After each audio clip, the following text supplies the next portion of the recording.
This is the Kawartha Small Business Podcast, where we believe that the Kawarthas can be the most thriving region in Canada for small business. I am Brian Rump from Profit Coach. And I'm Matt Garrity of Matt AG Digital. And today we are talking about burgers. Our sponsor for this episode is Starting Point Digital Marketing. Your small business knows you need to be doing some digital marketing, but you're not quite sure where to start. With Starting Point Digital Marketing, you get that starting point in an intentionally simple way designed just for you. Check them out at startingpointdigitalmarketing.ca. All right, Matt, I know you've been waiting for this one because you love burgers and you have a very set criteria of how you can tell if a burger is good or not. How many episodes have we done? Like 40 something? I think we're going on, finishing up 40 something. And I think from day one, I'm like, we need to talk about burgers on this podcast. And you finally gave in. I finally gave in. We are actually over the 50 mark in terms of actual recordings. So that's awesome. It's exciting. We have lots of podcasts down and we're finally at it. So burgers and small business. How are we going to turn this one into a marketing and economics episode? Well, I think we believe that the Kawarthas should be the most thriving burger community in Canada. I think so. I love burgers. I think about food often. I think about my favorite foods often. I'm like arguing with myself in my head right now. I want to say that the burger is the most perfect food. My argument in my head right now is the sandwich in general. And now we can have a conversation about, is a burger like a variation of a sandwich? So maybe it is. Sandwiches are the most perfect food in the world, and burgers are my favorite variation of those. Ah, nice. Yeah, I should have did some research on the history of the hamburger and sandwiches, because I find it weird when people refer to burgers as sandwiches.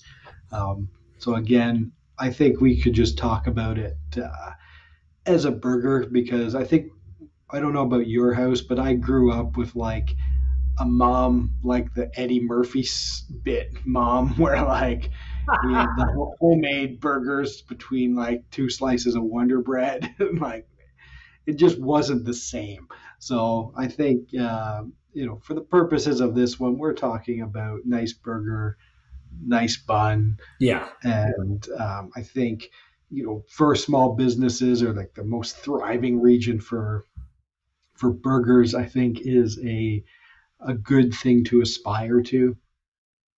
Have you ever had a patty melt though? Like the actual where it's like intentionally, I think it's rye bread. And like rye bread, burger, cheese, and everything. And then they like squish it down like a grilled cheese on a griddle. A patty melt is so good. I have not, no. And I think what's cool about this is if we look at, again, history and culture in different regions, like a patty melt is not something that I see here locally in Ontario, but I know like if you go to diners in certain regions of the US, they're like, that's just a common thing everybody has. And I would say the burger and fries is definitely the most prevalent like cultural food in Canada. Like you drive up in Lindsay, Kent Street, Lansdowne Street, all the fast food places focus on the burger, like the sort of burger is king. Lots of people say, oh, I don't eat, fast food and burgers, but yet you drive by at lunchtime and, the drive-thrus are lined up, people buying burgers and fries. Every restaurant you go to, diners, like burgers and fries, it's the most common food item on any menu. Yeah, it's got to be the French fry is number one. But from an entree perspective, you're right. It's got to be the burger. I wanted to argue and say pizza, but no, you're right. It's burgers. You can get a burger probably in every restaurant in Lindsay. Let's start there. Kawartha Lake's probably the only place I was hesitating was like Pane Vino, but I've had a burger from there and it was outstanding. I had a lamb burger from Pane Vino once with feta or goat cheese, and it had beets on it, roasted beets. Ooh, It was nice. really messy, but it was, and I felt like a doofus eating that, like in a really nice restaurant. But it was outstanding. It was very, very, very good. I think there's probably a burger on every single menu across Lindsay. Like even like breakfast places that will also be diners. Like they've got to have burgers on there. They're everywhere. You're right. Yeah, unless you're a specialty doing something different, like it's there, it's king. And I don't think we talked enough about it. And I also think that people, it becomes so common that they can become so bland and normal in a way that we often forget about making an amazing one. It's not hard to make an amazing burger either. I think the problem with, I'm not going to say most restaurants, burgers are bad when they are frozen, period. Pre-made frozen burgers that you get from some sort of supplier suck all the time. I will challenge anyone to sneakily serve me a frozen burger and tell me that's homemade, and I will point out how I know it's not. Yeah, that's funny. And that's maybe a quality. I would say there's some exceptions to that if it's done right, because there are some times where freezing it has a textural difference if you depending on the texture you're going for. So, for example, if you get like sort of fresh frozen burgers from like Farmers Butchers or Nesbitt's, and you flat top grill those, Yeah. you will be like, "Oh, this is amazing!" And part of it is, the shape, and then the frozenness will give it a little bit of a bite or a bit of a chew to the texture. So there are some places and chefs who will sometimes they'll lightly freeze it if they're making it in a restaurant so that it sticks together a little bit Sure. more. But then you have to select the right bun and the right toppings so that that's what you're going for. So my only pushback on that is sometimes it makes sense, but when it's the like mass produced box burgers with extra stuff put in, I'm with you. I do not enjoy those. No, they're terrible. I actually find the one thing that can make or break a burger actually is the bun situation. Oh And yeah, like that can be something that will differentiate you having a fantastic burger or something mediocre, or actually like this just isn't good because of the bun. And that sounds ridiculous, but the more you think about it, the bun often makes up like twice as much of what everything else is on that burger. yeah. You want a good burger to bun ratio. The texture is important, and I think from a business standpoint, like there's the intentional choosing of your supplies. There's the intentional preparation methods. There's following quality control. I know one of the things people will talk about, the glory of, say, a brioche bun, Mm, but I've been to a few places where they over toast it so much that it like yeah. crumbles apart. And it's like, that's not a good texture, which again is fine if what you're eating is like something mass produced and you're like, hey, I'm hungry, I'm going for lunch. But if you want a dining experience, you want to stand out, like you have to get those little elements right where people are like, oh, this is really good. And they might not always know why, but like, they come back for that because it stands out and it's like sort of ranked as the a best burger in the area. Yeah. The brioche bun is usually pretty key, but the thing that will ruin it, like you said, is over toasting it. I'd rather have a bun that's barely touched heat than have something like over toasted where it's like too crispy or like you said, like just disgusting toast that you would eat when you're sick. It just Yeah. crackles when you bite into it. Yeah, and again, maybe you're going for that, and there are times where people will over toast it a bit if it's going to be a like saucier or Mm. wetter sandwich, and then that will absorb a bit more of that moisture. But it's choosing the right one. I love like a Kawartha wholesale bakery bun is Oh like yeah. my personal favorite. For me, I grew up in Belleville. We had basically the same type of franchise there. We had Bibbs was the butcher, which is does the same sort of types of frozen burgers that Nesbitt's does, and Farmer's Butcher, which are not easy to find, by the way. So when I talk about my preference for frozen burgers, those are the only two that I will buy. Those grilled on the wholesale bakery bun to me is like, from a homemade standpoint, really good. And a lot of restaurants just don't beat that. Like they could, but they don't. Yeah, I hate frozen meat in general, but I will say, having said that, I've gotten a I'm not gonna no, not a lot, but I've gotten frozen meat from farmers before, Farmers Butcher.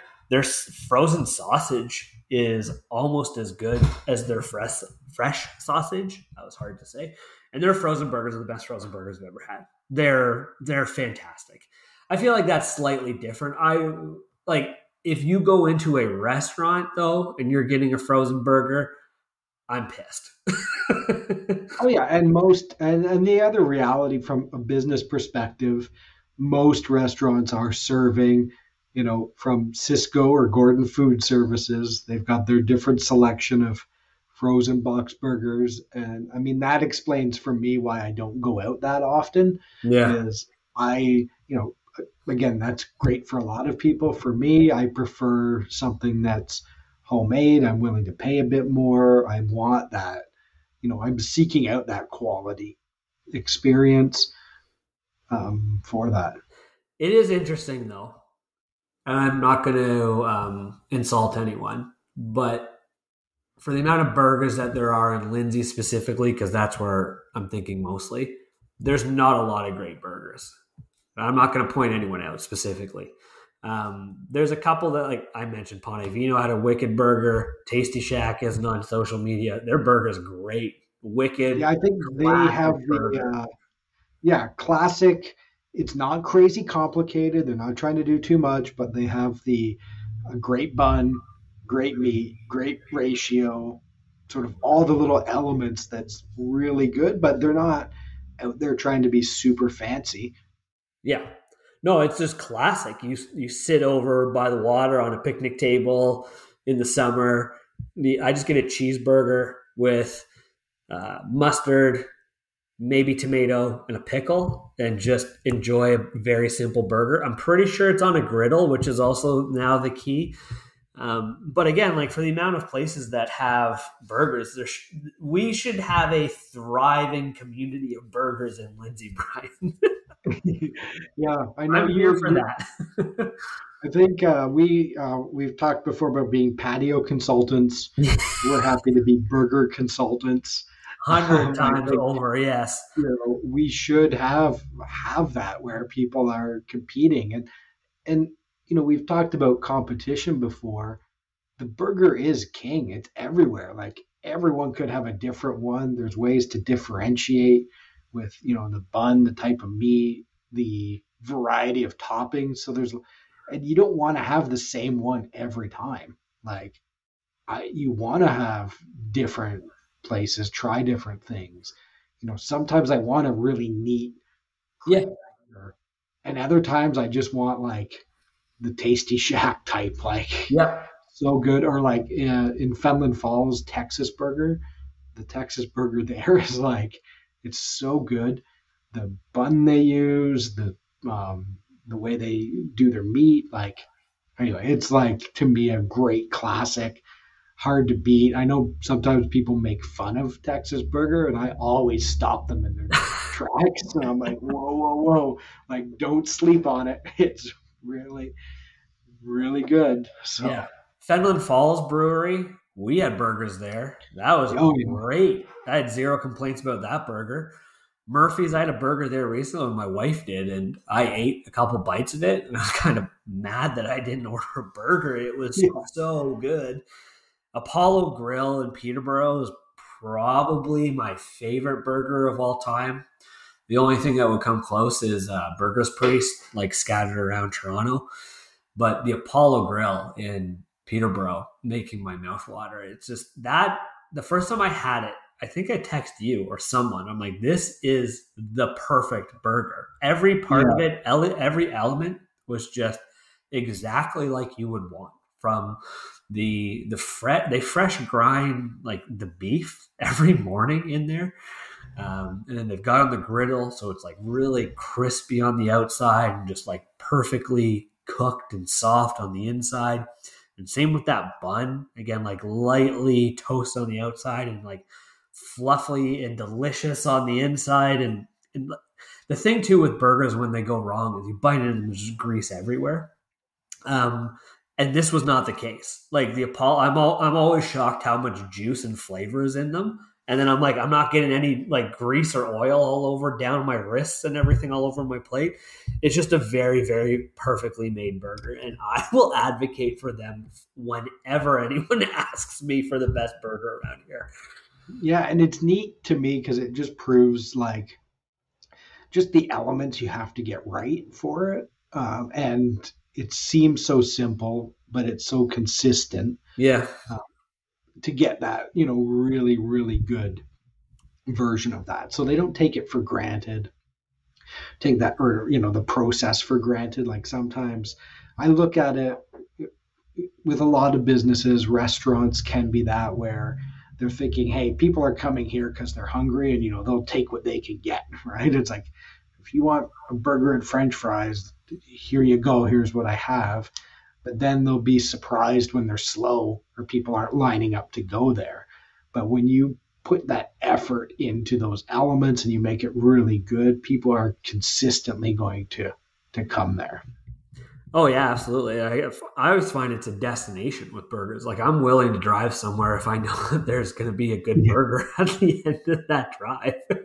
Oh yeah, and again, yeah, you're standing out. You're attracting people to the area. You're leading. You're not just, you could take the strategy of, hey, I'm set up beside someone and I'm going to take advantage of some traffic of people who maybe are out and it's lunchtime and they didn't plan to be out, but hey, here you are, right? And they'll pull through and show up.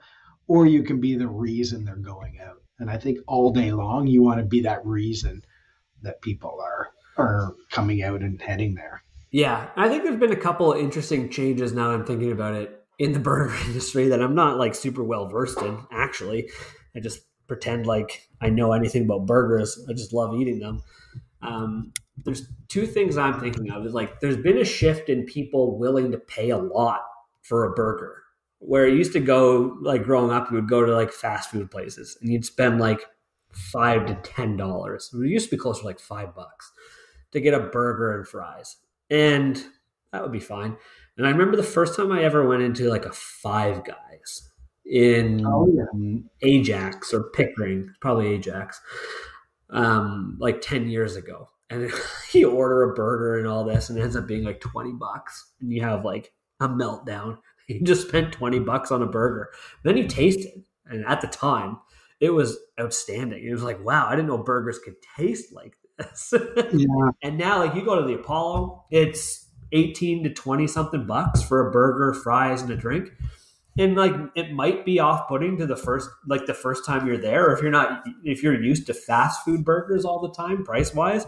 But then you eat it, and you're like, that was something gourmet that they could have served at a restaurant. Like, perfect burger, French fries that like can't like say a single bad thing about them. It's a full entree at a restaurant, just disguised like a diner or a fast food place. You just proved that you are such a millennial because this is a great, cultural shift in food and how we consume food. And, the baby boomer generation, they were all about value. Like, get me full for cheap. So I want big portions. I want it to be cheap. And it's funny because I'll joke with my boomer dad. They'll talk all day long about how in the 60s everything was the greatest and burgers were so good. Yet the market adapted to their preferences by getting cheaper and cheaper and sort of bigger portions. Quality not as good, don't care where it came from. Millennials are much more open to spending more Yeah. for quality. They want to know where the ingredients came from. They want to know that they're quality. And that's why I think we have places like Apollo, places like Farmer's Butcher, Yeah. which it's not cheap. It's not like, oh, here's your wholesale box of burgers. It's like, I don't even look at their prices, but it's not inexpensive, but I know it's good and it's local and I'm gonna really like it. So that's the just a generational change for that. The other element that's neat to talk about is I look back to when I was in late high school, early university. You go out to eat, burgers were always like $7.99 to $9.99, but minimum wage at the time was like $6 or 6.50. So if you look at a product of minimum wage, yeah, now you're spending $20, but minimum wage is $14. So it's really only a little bit more expensive in the grand scheme of things, but it feels a lot more Yeah. expensive. And not to go off on a tangent, but I wonder how and why that changed. I wonder why. I want to say millennials, but like that's me, and I don't have an issue with millennials because I actually think we've done a lot of great things for quality Oh yeah, stuff around here. And I'm a very big believer in the good old days were not as good as everyone talked about. We're in the best times of our lives. I will debate anybody with that. But I'm curious, like, how did that change and why? What industry was it? What product? What service? How did that happen? I think it's minor changes over time. Habits of people going out to eat. People will, but they do go out to eat more. Like just before COVID hit, I remember hearing a stat where eating out had just surpassed, um, or it just came or became sort of third in terms of a household budget. So housing, cars and transportation, eating out was the next one versus like groceries. Like people were spending more money sort of on average in the US anyway. And Canada's pretty close to that, which I think is, there's lots of cultural reasons for that. And Yeah. we can dive into that and speculate on things like gender roles, on who's working. People are working more, you're cooking less, you're looking for that more convenience. And so people eat out more in general, but then the subset of that that's looking for the quality are searching for that. So the market responds to it. So, it starts out usually with like one burger place and then that's really good. And then other people copy that a little bit. Um, and then other places are like, hey, they say they want burgers. Here's my burger. Why aren't people coming for it? I think it's convenience. That has a lot to do with it for me. And me and you have talked offline about this, or I saw someone tweet recently that it's actually cheaper to go out and order food than it is to make it at home. And he made a really compelling argument for it when you started to factor in, like, do you know how much electricity you're using? Do you know how much time you're utilizing with, like, cleaning the dishes and all these little things? And I'm like, it's actually a really good point. And if you start thinking about time being money, and business owners will often think like this, it is a huge time suck to cook. I used to love cooking. I'd watch cooking shows all day, all the time.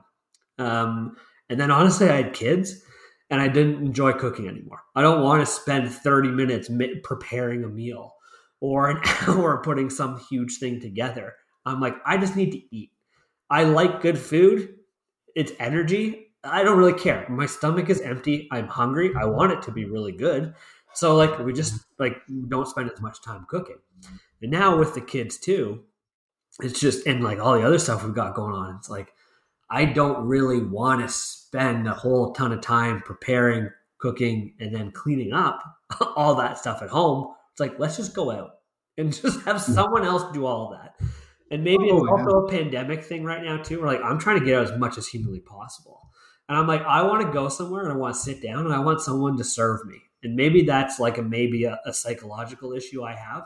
But I want someone to ask me what I want. I want to tell them. I want them to bring it to me. I want them to clear my plate after. Maybe it's a gender issue that I'm having right now, like gender roles, where I just want to be served. But like, I think that it's a time money type of thing as well. Like we don't have, maybe millennials are just more interested in quality of time with people, if that makes sense, or something around that theme where it's like, we don't particularly want to waste our time doing some of this stuff. Yeah. And I think the other part, just the work is, there's the people will always joke, oh, millennials these days are so lazy. But when you actually look at the data, they're the hardest hustling generation. Most don't have steady jobs, says two guys on the podcast without steady jobs or incomes. Like, people work for themselves, they freelance, they juggle multiple jobs. Like it's not, I work, 9 to 5 at the plant 5 days a week. Like that doesn't happen the same way anymore. So you're working more, you're working all over the place. And most do enjoy that quality time off. Most don't want to work sort of into the ground and not know their kids. Yeah. You're a good example. You create great boundaries, I think, between work and, you want to be around your children, which, wasn't always a thing for, I don't think boomer dads did. They were sort of at work and come home late or whatever, but now it's like you want to spend that time together. So, for you, if you work an extra hour every day and get paid a good value for that, you can't make dinner for that price. Like you can just work another hour and go out for dinner every night if you want. Yeah, it's I forget what came up. I think my wife was saying something about we're both on like vacation next week and she's going to visit her sister elsewhere and she's basically going to like pay for all these meals out and everything because like we have the means to. And I was saying like I'm going to take our boys out like every day and just go do a bunch of fun stuff. Like 2 weeks of summer vacation before they're all back in school and all this. And she's like, aren't you like worried about like spending all this money on food and fun activities? I'm like, what are we working for then? Like if we can't go and just go have a ton of fun with the kids. And like the dick thing that I always say is like, well, I'll just go find some more work to sell. Like I'll just go make that money up somewhere, which is probably like people are probably like, you're a jackass for saying that. But it's also like not to tie that jerk. It's the reality. It's the reality of a freelancer and a business owner, though. Like if you want, and this is why we're getting way off track, but this is why employment is such a trap. Where like I understand why people get behind. They accumulate debt, they buy something, they have certain lifestyles, but they're only making X amount of dollars every year. And their boss can tell them all they want. You want to work harder, you'll get rewarded for it at the end. Here's the thing. You won't. You might get $1 raise at the end of the year. And that's not going to help you grind your way out of a vacation debt or go spend more time with your kids and do fun activities or whatever. As a business owner and a freelancer, like you have the opportunity now to like go find more work. Like go look through your sales funnel and find someone that you haven't reached out to in a while. Like, hey pal, do you want to do work with me? You can make that happen. I'm going way off. I had someone yesterday that was like, hey, sorry, I don't want to do this type of work with you. Like I can't afford the monthly cost of it, really. And I was like, yeah, no worries. And just, like I backed right off. And then this morning I was like, well, maybe I could just help them set it up and then they can run it on their own after. And I texted the person and they're like really receptive to it. So I just gained like an extra $1,000 it's going to be. because of that like random thought I had this morning where I was going to get $0. And now all of a sudden it's like, well, yeah, let's just go give you $1,000 to go do that work. And now I've created a great little vacation for me and my family. I love it. It's such a good link where, we start talking about burgers, how they relate to small business, the most thriving region for burgers, but you really hit the heart as well of like thriving businesses. And life is about enjoying it yourself, spending time with your kids. If you're listening to this and have a business where you're not doing that, like, you need to reach out to us so we can help create a business that does that, because that is what it's about. It's about building a life. It's not just about work. It's about happiness and balance and the flexibility to do that. And to, if you want a higher lifestyle, go out and build your business to get that. I believe, and I work with, businesses who have different lifestyle aspirations. Yes. And you can build whatever you want. You want to be a hustle bro millionaire, you can do that. You want to live the cottage work-life balance lifestyle in the Kawarthas, you can do that. But it's not super easy. You need some help, but that's really what it's about. So you can, go and spend the time and seek out that destination burger versus just walking into the plain gray sort of frozen mediocre burger that is your life. So we're opening Destination Burger. That's the name of the burger joint. That name's wicked. Destination Burger. I love it. Look at us, not preparing, talking about burgers, but really linking it to small business, thriving small businesses, how to stand out, and how to just enjoy life. So with that, if you want to talk to us, if any of this has resonated with you, send us an email, set it up at kawarthasmallbusinesspodcast.ca.